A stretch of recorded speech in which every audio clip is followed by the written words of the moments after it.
आपने कभी बहती हुई नदी को ध्यान से देखा है? बड़ी तेजी के साथ अपने ओरिजिनल पॉइंट से बहना शुरू करती है। शुरुआत से ही उसका लक्ष्य अपनी मंजिल यानी कि सागर को प्राप्त करना होता है। रास्ते में हजारों बाधाएं आने पर भी वह लगातार बहती रहती है। भले ही कुछ जगहों पर उसकी रफ्तार कम हो जाए, लेकिन वह कभी रुकती नहीं है। अपनी सुरीली आवाज़ के साथ बहती हुई नदी अपनी मंजिल की ओर लगातार बढ़ती रहती है और कैसे भी वो अपना लक्ष्य प्राप्त करके ही रहती है। सोचो, यदि नदी बीच में ही बहना छोड़ दे तो क्या होगा? उसका पानी ठहर जाएगा और वह कुछ ही दिनों में सूख कर नष्ट हो जाएगी। दोस्तों, यही हमारी लाइफ में होता है। यदि सफल होने के लिए आप कोई लक्ष्य तय करते हैं तो उस लक्ष्य तक पहुंचने की पहली शर्त यह है कि आपको लगातार अपने लक्ष्य की ओर बढ़ते रहना है।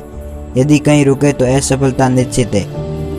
अपने मनपसंद लक्ष्य तक पहुंचना आसान कार्य नहीं होता। यदि आसान होता तो आज दुनिया के सभी लोग सफल होते। सफलता के रास्ते में बहुत सी बाधाएं सामने मुंह फैलाए खड़ी मिलती है।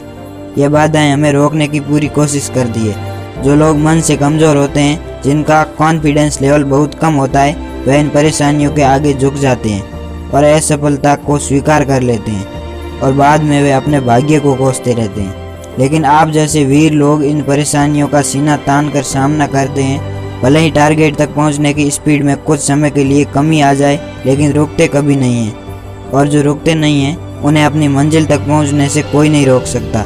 ध्यान रखिए, लक्ष्य तक पहुंचने के लिए लगातार चलते रहना पहली शर्त है। लगातार बहती नदी ही अपनी मंजिल प्राप्त कर पाती है। समय हमेशा चलता रहता है, इसलिए दुनिया का हर इंसान समय का गुलाम है। हवा हमेशा चलती रहती है, कभी कम रफ्तार से तो कभी तेजी से, लेकिन रुकती कभी नहीं है। इसलिए दुनिया के किसी भी जीव का जीवन हवा के बिना संभव ही नहीं है। संपूर्ण ब्रह्मांड, जिसमें अरबों गैलेक्सी है, खरबों तारे हैं और अनगिनत ग्रह हैं, सभी चलते रहते हैं, कभी रुकते नहीं है। प्रकृति का नियम है कि जो रुक गया उसका असफल होना या नष्ट होना तय है।